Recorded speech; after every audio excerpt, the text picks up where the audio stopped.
Right now on Denver 7 News at 8 a.m. on Local 3, more metro communities are looking to drop their mask mandates. The Front Range County discussing changes today. Also new from overnight, Russian officials are urging diplomacy as Vladimir Putin increases forces along Ukraine's border. What Ukrainians in Colorado are saying as tensions increase. And the Rams may be bringing the Lombardi Trophy back to LA, but there are plenty of Colorado connections to this year's Super Bowl champs. I don't think I've ever played for more in my career, man. It just doesn't seem real, you know. God is good, man. A movie, Hollywood-style ending there for Von Miller, who, of course, we miss in Broncos country. Oh, yes. He may be back one day. I have a question. Here. I can never tell. He's in such good shape. Was he wearing pads there, or are those just his No, shoulders?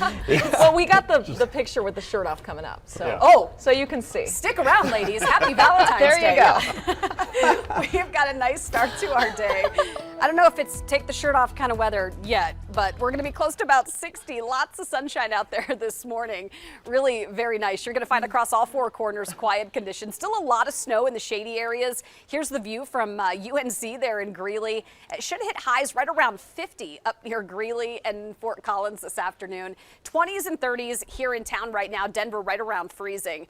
We will be a good 25 to about 30 degrees warmer, though, by this afternoon. Highs will be right around 60 in Denver today. Boulder, 52.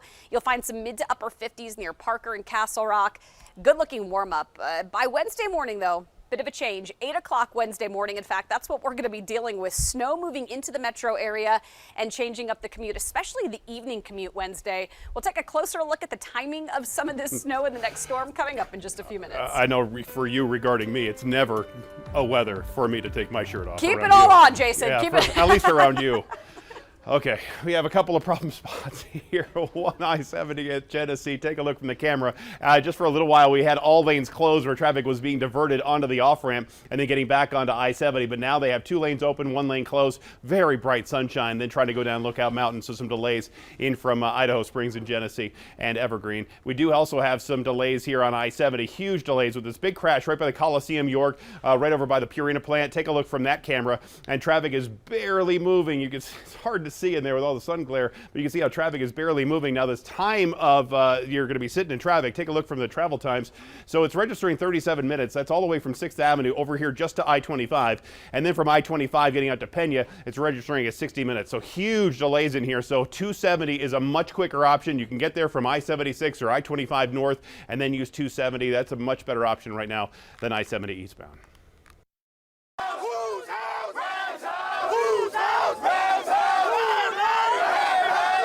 Yeah, party in Los Angeles last night. Rams fans got a little rowdy at times after last night's wild finish to Super Bowl 56. The LAPD had to respond when some took over a bus, climbed light poles, swarmed the streets, and even set off some fireworks. So far, though, no word of any arrests. I love that one actually had a football helmet on. As we take a live look from SoFi Stadium in LA this morning, where it is much calmer now, but the celebration is continuing after the Rams' comeback win with minutes to spare in Super Bowl 56. The final score, Rams 23, Bengals 20. Yeah, it's the Rams' first Super Bowl title since the 1999 season when they were in St. Louis. The Bengals are now 0-3 in Super Bowl appearances. But Broncos country was well represented during the game. Denver 7's Veronica Costa is here. And yes, so many connections. Of course, Von Miller, the most notable. Yeah. And what a time to be Von Miller. He started off the season right here in Denver as part of the Denver Broncos. Then he was traded over to the Rams. We all know that. That trade got him his 2nd Super Bowl ring. And after the game, Miller was asked, well, when does this win actually start sinking in? Listen to what he had to say about that. You know, the crazy thing about me, I just believed it. I believed in Denver. You know, I believed that we was going to be able to get things right and make it to the Super Bowl. And, you know, I've always been optimistic like that. Came here, I had that same belief. You know, I believed in our team, believed in our quarterback, believed in our process and the culture here. And, you know, we just continue to take it one day at a time, 1 week at a time. Believed in Denver. Did you hear that part too? That Rams win. Also kind of a win for the Broncos if you want to think about it that way. That's because 2 future Broncos coaches, they're going to be coming to Denver with those Super Bowl rings. The first one, Ejiro Evero. He's a new defensive coordinator. And then Dwayne Stukes, who's a new special teams coordinator. The hope there, if you're asking, the Super Bowl win experience rubs off at least a little bit on the Broncos. And then, of course, there's one more Colorado connection. We all know that one, Stan Kroenke. Take a look at him there holding that Lombardi trophy up really high. Kroenke owns the Rams. He owns the Nuggets, the Avs, the Rapids. Those are all here. And, of course, that's not all. He owns Dick's Sporting Goods Park, Ball Arena. That's where he has a penthouse on top. Listen to what he had to say about last night's win and the Rams team as well.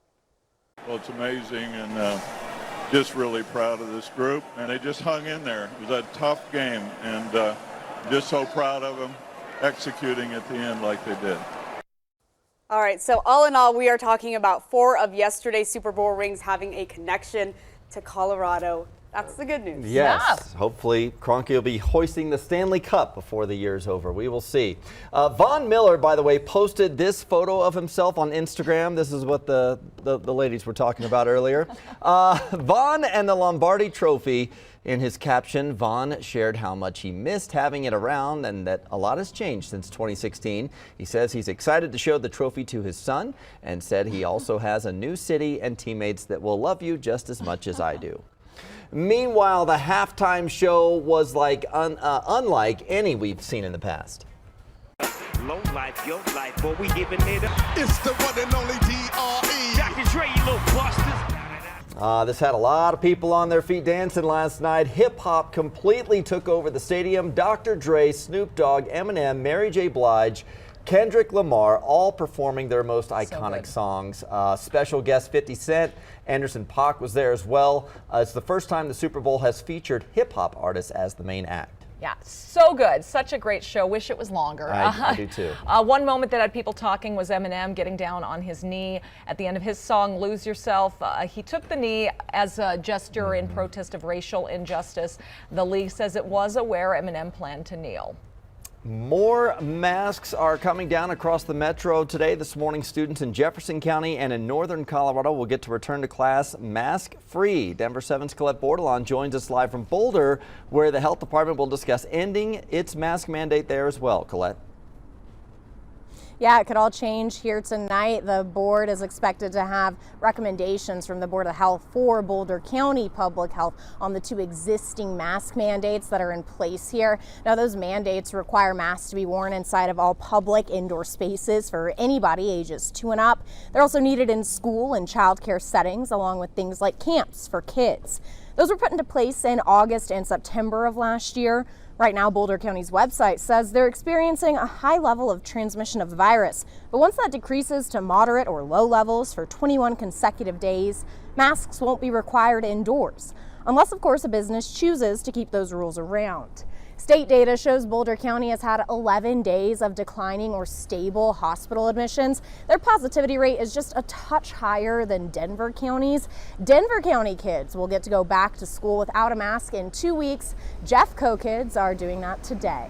Live in Boulder, Colette Bordelon, Denver 7. All right, thank you, Colette. Well, as counties, school districts, and venues end their mask mandates, some people may feel safer just keeping theirs on. One thing the pandemic has taught us is to be aware of our own mental health, so we asked a psychologist about masks. So if we feel more comfortable wearing masks, we should absolutely continue wearing masks.